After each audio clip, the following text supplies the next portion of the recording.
Confessing he killed his 3 sons here. Body camera footage shows authorities arresting Chad Dorman on Thursday. He tells them he's not going to hurt anyone as his 3, 4, and 7-year-olds lie dead in the yard nearby. What are you doing, man? Hey, are you copying all this? Can I roll over? I ain't gonna hurt you. I ain't gonna hurt nobody. You got anything on you? No, I ain't got nothing, man. Phone, that's it. What's going on, man? Nothing. Can I stand up? It's kind of uncomfortable. I'm gonna get you here in a I ain't second. running away. You can do whatever you want with me. Earlier today, Dorman stood before a judge where prosecutors laid out the case against him. They say he admitted he planned the shooting for several months. Prosecutors say one of the children almost survived, and Dorman made sure that did not happen. We know that one of the boys was able to flee into a field near the home. And again, we know from his admission, father hunted that boy down, drug him back to the property, and executed him in front of witnesses. This was the man that every day they woke up looking to for protection, love, guidance in all things. Man they trust more than any other person on earth. Person they rely upon to keep them safe from harm. He was their world. He was their guardian. Claremont County Assistant Prosecutor David Gast said Dorman's wife grabbed the rifle and tried to save her sons, and he shot her in the hand. She was in the hospital with non-life-threatening injuries. Many wanted to know if there were any red flags that could have predicted Dorman would do this to his kids. But in court, prosecutors described Dorman's criminal record as, quote, fairly minimal. It includes a 2010 domestic violence charge for allegedly choking his father. That charge was dismissed.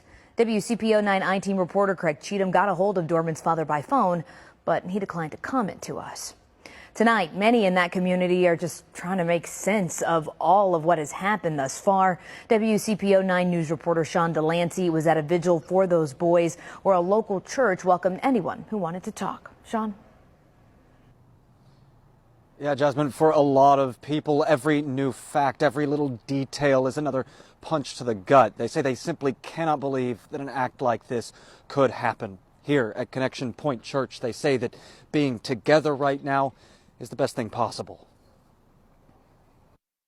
It sounds like the male's still on the porch. There are multiple children in the yard. Deputies raced to a scene dispatchers described in horrifying terms. Advising them that the male shot the entire family. Body camera video shows deputies finding Chad Dorman sitting on the porch, rifle at his side, and the bodies of his boys nearby.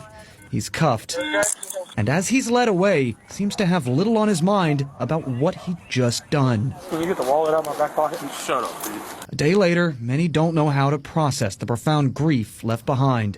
A handful gather at Connection Point Church in New Richmond at the call of Pastor Robert Wooten. Is to find people that you can safely speak to, find those safe people, and all of us should have them. It seems like everyone here has one thing stuck in their head about this grisly case. For Becky Wooten, it's the boys. You look at those pictures, you see such joy in life and such promise. For Sarah Stapleton, a New Richmond middle intervention specialist, it's the memories she has of the daughter who survived. Stapleton had her as a student 2 years ago. She's full of life, and I just can't imagine the trauma and everything that she's going to have to work through in these next few weeks, months, years. Pastor Wooten says that today's vigil was very impromptu and informal, but a more formal service is scheduled for tomorrow at the First Baptist Church of New Richmond at 10 a.m. In New Richmond, I'm Sean Delancey, WCPO 9 News. Thank you, Sean. We asked Claremont County Prosecutor Mark DeColvey if he's seeking the death penalty in this case. He didn't answer us directly, but said his team is exploring all possibilities. Dorman will return to court for a preliminary hearing on Monday, June 26th. The children's aunt has set up a GoFundMe for their mother. More than $56,000 has been donated.